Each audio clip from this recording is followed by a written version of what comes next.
Action. Bismillahirrahmanirrahim. Assalamualaikum warahmatullahi wabarakatuh. Sobat muda dimanapun berada, kita bertemu lagi di channel Tajdid Pendidikan. Ini adalah sebuah channel untuk kita berdiskusi, untuk kita membicarakan tentang pendidikan. Khususnya yang menarik saat ini kami mengamati dengan pendidikan Muhammadiyah. Pemikiran Dahlan ini sangat menarik ya. Ini buktinya ribuan sekolah Muhammadiyah saat ini sudah ada. Ini tentu kalau kita dalami dalam perjalanannya tentu ada hal-hal pemikiran yang sifatnya istimewa. Pendidikan Islam modern seperti apa perkembangannya di awal, ini menarik untuk kita diskusikan. Nah, ini Soy Muda di tengah-tengah kita ini sudah hadir. Ini teman saya juga ini, Mas Zaki Setiawan ya. Ini saya sering berdiskusi dengan beliau terkait dengan pendidikan dan fokus kita di pendidikan Muhammadiyah untuk kita eksplor dalam lebih dalam lagi untuk membicarakan hal ini. Nah, kebetulan Mas Zaki ini juga sedang menempuh pendidikan doktoral ya. Dan beliau setahu saya tesisnya juga berbicara tentang sejarah. Nah, hari ini kita akan ngobrol-ngobrol dengan Mas Zaki terutama tentang perjalanan sejarah bagaimana pendidikan Islam modern itu bisa muncul. Nah, baik, ini Mas Zaki, bangsa kita kan terjajah ya dulu itu dengan Hindia Belanda, sehingga dari sisi setting sosial bangsa kita serba terbelakang. Nah, kenapa ada inspirasi pemikiran-pemikiran dari sosok Ahmad Dahlan? Faktor-faktor apa kira-kira yang mempengaruhi? Jadi kita bicara jauh ke depan tentang latar belakang ya. Kenapa ini bisa muncul nih? Mungkin Mas Zaki punya pandangan tersendiri terkait ini. Gimana Mas Zaki? Oke. Terima kasih. Assalamualaikum warahmatullahi wabarakatuh. Waalaikumsalam. Terima kasih kepada Pak Indro yang memberi kesempatan saya untuk berdiskusi dengan Anda terkait dengan pendidikan Islam. Karena kita judulnya Tajdid Pendidikan. Iya, betul. Ya, maka sudut pandangnya ya kita lihat dari Muhammadiyah. Ya. Pendidikan di Muhammadiyah itu sejarahnya sudah melewati fase setua dengan ilmu Muhammadiyah itu sendiri. Pada awalnya jadi pendidikan di Muhammadiyah itu bisa dibagi, kalau saya bisa bagi 7 fase. 7 fase. Periodisasi ya. Pra Muhammadiyah, jadi sebelum 1000 Muhammadiyah berdiri, kemudian 1911. Karena Madrasah Diniyah itu berdirinya 1911 betul. Dulu daripada Muhammadiyah berdiri. Muhammadiyah itu 1912. Ya, tapi Madrasah Diniyah 1911. Berarti pendidikan Muhammadiyah itu lebih dulu ya. Fase ketiga, fase 1911 sampai 1923 itu fase awal. Kemudian 1923 sampai 1970 itu fase pengembangan. Ya. Di fase 1923 sampai 1970 itu ketika sekolah Muhammadiyah itu mengembang ke seluruh Indonesia. Ya. Sehingga sekolah negara saja tidak bisa menandingi jumlahnya pada Ya. sekolah Muhammadiyah. Kemudian 1970 sampai 1998, kemudian 1999 sampai 2012. 1999 sampai 2012 itu fase krusial karena itu terjadinya perubahan perubahan sekolah dan munculnya sekolah-sekolah Islam yang modern yang baru itu ketika sehabis reformasi. Ya kan? Kalau sebelum 1998 sekolah itu adanya cuma sekolah non muslim, sekolah yang diwakili oleh pesantren, sekolah Muhammadiyah diwakili oleh sekolah-sekolah Muhammadiyah, sekolah negeri. Cuma 4, ada 4. Kalau angkatan saya angkatan 90-an ya. Ya. Itu mesti mereka akan bangga kalau sekolah di sekolah favorit di SD. Kalau di Solo ya karena kita ambil setting Solo SD 15 negeri SMP, ya, SMP 1 SMA 1 perguruan tinggi negeri. Iya. Begitu 99, begitu reformasi, begitu masuk pemerintahan yang baru setelah era Soeharto, sekolah Islam bermunculan sampai 2012. Iya. 2012 itu fase baru, terakhir fase 2012 sampai sekarang 2023. Nah, kita mau menarik ini. Ya, fase-fase. Nah, tapi kita mungkin ngobrol fase jauh sebelumnya itu ya. Sejarah, karena ini kalau kita belajar sejarah kan nanti akan tahu gitu ya. Saya juga belajar sejarah itu melihat alur-alur berpikir, fenomena-fenomena kejadian-kejadian itu ada sesuatu hal yang menarik ya. Baik, ini saya ke fase awal. Tadi dikatakan sebelum Pra-Muhammadiyah. Apakah sebelum Pra-Muhammadiyah ada sekolah modern Islam? ada. Oh, ada. Seperti apa Mas Jaki? Coba. Oke. Jadi menarik nih pemirsa ini. Jadi begini, kalau di pemikiran sejarah itu ada dua, namanya historical thinking sama historical conscience. Historical thinking itu berpikir sejarah, jadi berpikir kesejahteraan. Jadi kita hanya tidak belajar tentang tanggal peristiwa dan tokoh, tapi kita ambil maknanya apa. Ada historical conscience. Jadi sejarah kita belajar tentang mempelajari masa lalu untuk dikontekstualisasi di masa kini dan untuk diproyeksi ke masa depan. Iya, betul. Kita ambil fase paling tertua itu saat itu ya. Kita ambil ketika masanya Pakubuwono keempat. Kita yang tahu kan. Keraton Surakarta. Ya. Kita tahu Demak pecah menjadi Pajang, Pajang menjadi Mataram, Samosir menjadi pecah. Ada Kasultanan Jogja dan Kasunanan Solo. Kita ambil Pakubuwono IV, raja dari Kasunanan Surakarta yang keempat. Beliau itu raja yang paling dekat dengan ulama. Satu, dia itu dikelilingi oleh ulama, apapun keputusannya dipengaruhi oleh ulama. Sehingga di Masjid Agung itu menyenangkan. Ada panggung tempatnya ulama. Kalau di depan di halaman masjid untuk latihan watangan. Watangan itu latihan perang.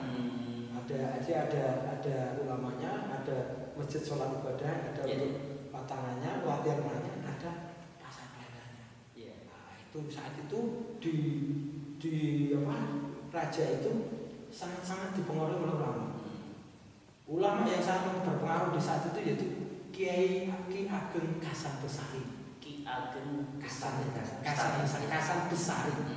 Itu pimpinan pondok pesantren Termas di Pacitan. Itu sangat berpengaruh di Raja Pakubuwono.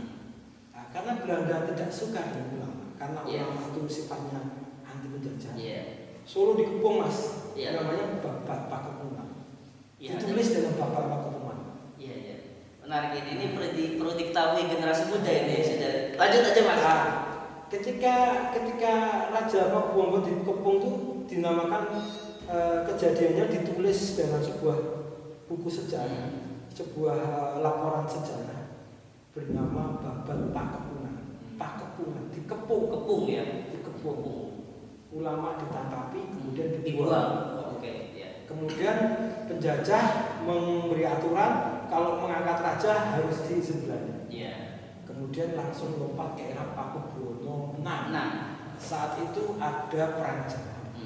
Perang Jawa itu yang memimpin Pangeran Diponegoro. 1825 itu.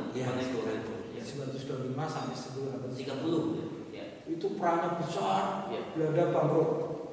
Pakubuwono membantu dengan Diponegoro dengan sering menyuplai. Tapi dia seorang diplomat huruf. Jadi di depan Belanda dia bermuka manis, di belakang dia bantu Pangeran Diponegoro. Pendukung Pangeran Diponegoro itu sebagian besar adalah ulama santri. Kemudian perang itu Belanda sudah bangkrut. Itu perang dilanjutkan 1-2 tahun lagi Belanda jatuh. Kemudian ditipu.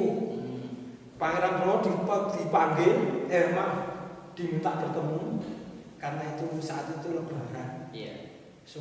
Untuk silaturahmi di Resendur di sana ditipu, ditangkap.